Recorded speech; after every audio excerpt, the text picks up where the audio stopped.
मालिश के बाद स्नान। स्नान के लिए भागवत जी कहते हैं कि जो भी चीजें कफ को कम करती हैं वही चीजें स्नान में उपयोग करें। अब मैं आपको बताना चाहता हूं आधुनिक बात, भागवत जी ने तो नहीं कहा, उन्होंने ये कहा कि कफ को कम करें वही चीजें स्नान में उपयोग करें। तो कफ को कम करने वाली सबसे बेहतरीन चीज आपके घर में है चने का आटा। दूसरी बेहतरीन चीज है ये जो हमारे देश में संभव है, पता नहीं आपको मिलेगा कि नहीं, चंदन की लकड़ी का पाउडर। भागवत जी ने कहा है कि ये बहुत कफ को कंट्रोल रखता है।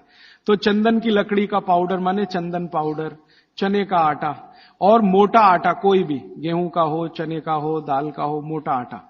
फिर कहते हैं मसूर की दाल का आटा, फिर वो कहते हैं मूंग की दाल का आटा। ये सब कफ को कम करने वाली चीज है। तो कहते हैं बच्चों का स्नान इन्हीं से कराएं ताकि कफ कम रहे। मतलब सी बात है, साबुन ना लगाएं, क्योंकि ये जो साबुन है ना ये केमिकल है। केमिकल माने सोडियम हाइड्रोक्साइड, सोडियम हाइड्रोक्साइड माने कास्टिक सोडा। ये कास्टिक सोडा तो कफ को भड़काने वाली चीज है, इसलिए बच्चों को साबुन गलती से भी ना लगाएं। उनको चने के आटे से नहलाएं, मुल्तानी मिट्टी से नहलाएं, चंदन पाउडर से नहलाएं, क्योंकि कफ को कम करने वाली ये सब चीजें हैं। इन चीजों से ही स्नान कराएं। उपटन बना के रखें घर में, उपटन से स्नान कराएं। बच्चों को साबुन गलती से भी नहीं। और साबुन जो गलती से आप लगा रहे हैं और आंख में गया तो सर्वनाश कर सकता है आंख का, क्योंकि आंख कफ के प्रभाव में है और साबुन बहुत तीखा होता है।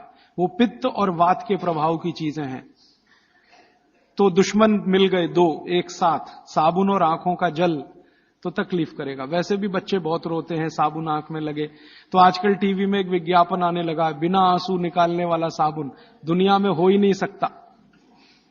ये मूर्ख बनाने के तरीके हैं आपको।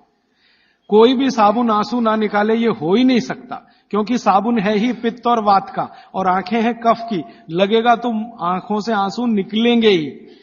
हां, एक ही समय में हो सकता है कि साबुन में कास्टिक सोडा सबसे कम हो, ग्लिसरीन और तेल सबसे ज्यादा हो।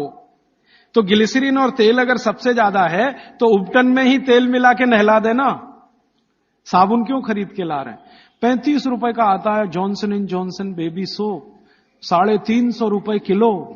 35 रुपए का 100 ग्राम, 350 रुपए किलो। काजू से महंगा है, काजू 200 रुपए किलो, साबुन 350 रुपए किलो। बादाम से महंगा है, बादाम 300 रुपए किलो, साबुन 350 रुपए किलो। और नहा के जाएगा कहां? पानी में ही जाएगा ना। 350 रुपए किलो की चीज पानी में बाहर है। उससे अच्छा काजू खिला दें उनको, बादाम खिला दें। तो नहाने के लिए उपटन जो बहुत सस्ता पड़ता है, और क्वालिटी उसकी कैसे चेक करें कि कफ को नाश करता है, कफ को शमित रखता है, कफ को शांत रखता है। इसलिए उपटन का स्नान बच्चों को जरूरी। आगे बढ़